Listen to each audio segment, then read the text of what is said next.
Alright, what's happening, y'all? It's your boy Rico from Street Scores, and we have to talk about this Washington football team youth movement, man. I was looking up and down the roster, and I was noticing that a lot of our best players are 26 years old or younger. I mean, it seems like we have some great building blocks throughout this roster for the future. It looks like we may potentially be building a future dynasty. You may be surprised by a lot of these ages. But before we get into this video, make sure you subscribe to the channel, man. Endless content coming. Now that I'm less busy, about to start uploading daily again. Live streams coming back consistently, all of that, and the film sessions for this rookie class. I'm about to start getting those out as well, so make sure you subscribe to the channel, hit the bell next to the subscription button so you get a notification immediately and every time I release an informative video like this one. Without further ado, man, let's get it.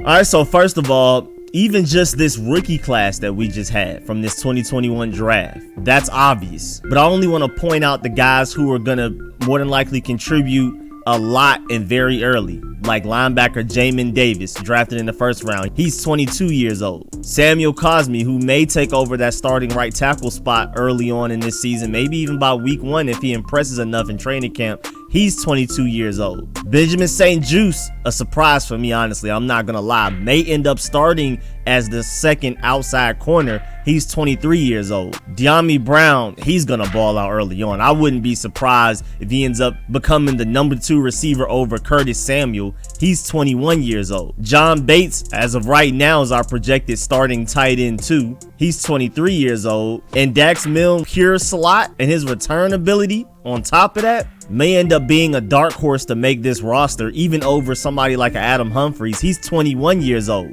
And if he makes the roster, he's pretty much our starting returner. So if Dax Milne is on his 53-man roster, expect him to be one of the primary returners in the return game. At the very least, a kick return. More than likely, punt return as well. Because that's really the only scenario I could see them keeping him over Adam Humphries, DeAndre Carter, Steven Sims, I mean, even Kelvin Harmon, Antonio Gandy-Golden, all of these other guys that are really good at particular things, whether it be in the return game or as an actual wide receiver on offense. Dax Milne's ability to do both, just like Adam Humphries, if he makes the team over Adam Humphries, he's the starting returner. But then even just the rest of the roster, Kendall Fuller's 26 years old.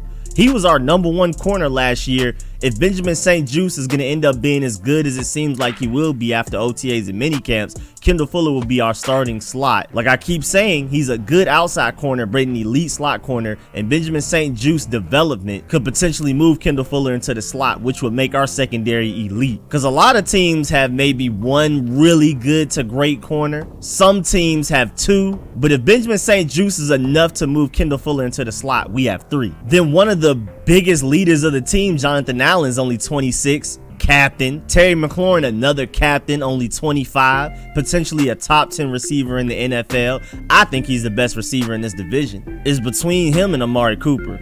I still take Terry McLaurin over Amari, me personally. Then you have Cam Sims, who I feel like is safer to make the team over guys like Kelvin Harmon, Antonio Gandy-Golden, Dax Milne, all of those other guys I listed. I feel like Cam Sims is probably the 4th safest receiver, only immediately after Terry McLaurin, Curtis Samuel, and Dyami Brown. He's only 25. Montez Sweat holding it down on one side of the edge, 24. Curtis Samuel, 24.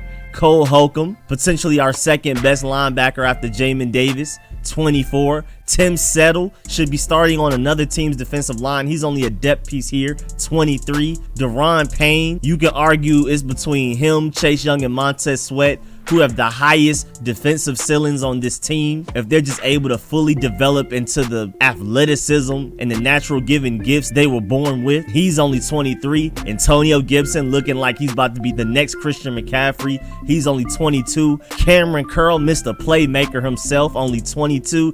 And hey, Chase Young is 21 years old. I'm not sure if people realize that. Like, he's 1 year younger than Jamin Davis, who we just drafted. 1 year younger than Samuel Cosmi. 2 years younger than Benjamin St-Juste, same age as Dyami Brown, 2 years younger than John Bates, and same age as Dax Milne. I mean, with as great and as impactful as he is on and off the field as a leader, as a playmaker, as a disruptor, but most importantly, leadership wise, and with him being a captain and everything, and being our team's Brian Dawkins, Ray Lewis type of hype man. And he's only 21 years old. He's actually one of the youngest players on this team.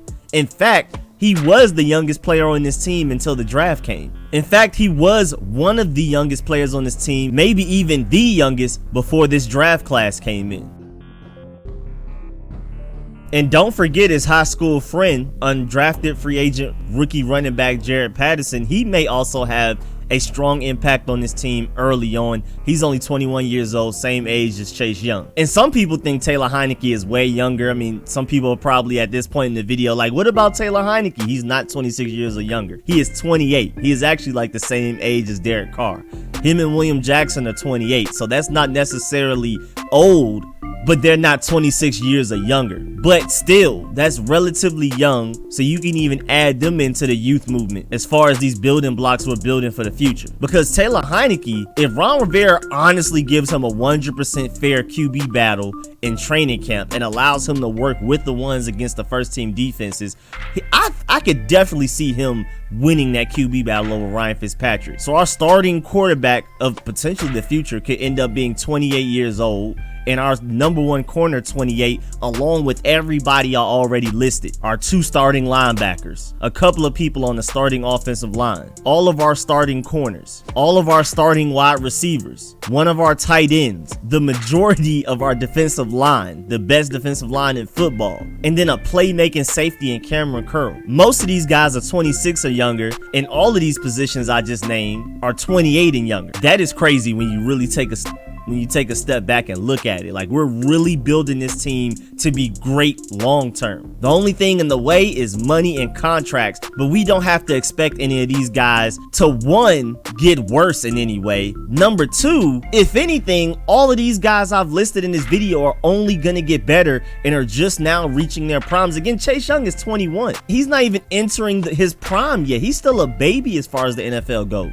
So this team is definitely set up for future success. Ron Rivera definitely wants to start a dynasty here, and the best way to start with that is to have a lot of your best players being very young. And again, really the only thing in the way of us being a true dynasty, winning Super Bowl after Super Bowl, is figuring out the quarterback position and mastering salary cap and being able to retain these guys because of money. Again, it's not age, it's not decline. And with the way Ron Rivera has set up this team, changing the practice field, doing a complete 180 on the medical staff and the training staff, I'm also fairly optimistic when it comes to potential injuries for many of these players as well. So it's really just managing everybody's contract, making sure everybody's happy financially. If we're able to do that, we're definitely building a dynasty easily. That's got to be obvious. Other teams, other analysts have to be taking notice. A lot of our best players are also a lot of our youngest players. High impact from low ages. It's crazy. I mean, because all we're doing is build off of what we did last year. Our defense was top 5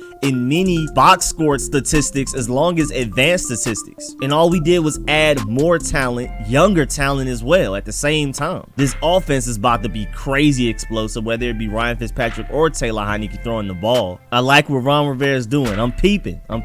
But yeah, man, that's the end of this video. Please like this video if you liked it, if you learned anything. Just wanted to bring that to y'all's attention. I just noticed it today. I mean, I knew our team was very young, but I didn't realize the exact ages of a lot of these guys. And the fact that like Chase Young is one of the youngest players on the roster. And until mini camps, I didn't know that a lot of these guys from our rookie class were going to be so impactful so soon. Like a Benjamin St-Juste, who, when we drafted him, I thought he was going to be like a developmental piece. Maybe like 3 years down the line, we'll see what he could do as far as playing on defense. But now it's looking like maybe week 1, he's our starting outside corner number 2. So I'm very optimistic about the future of this team.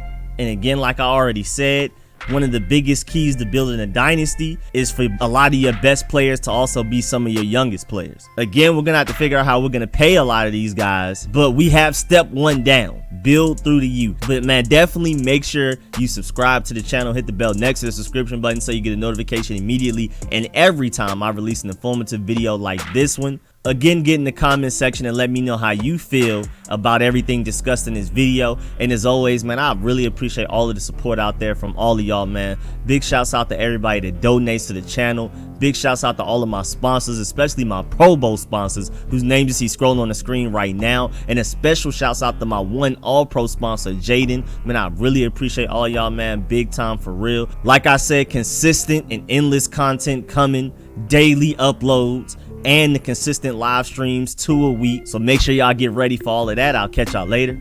I'm out.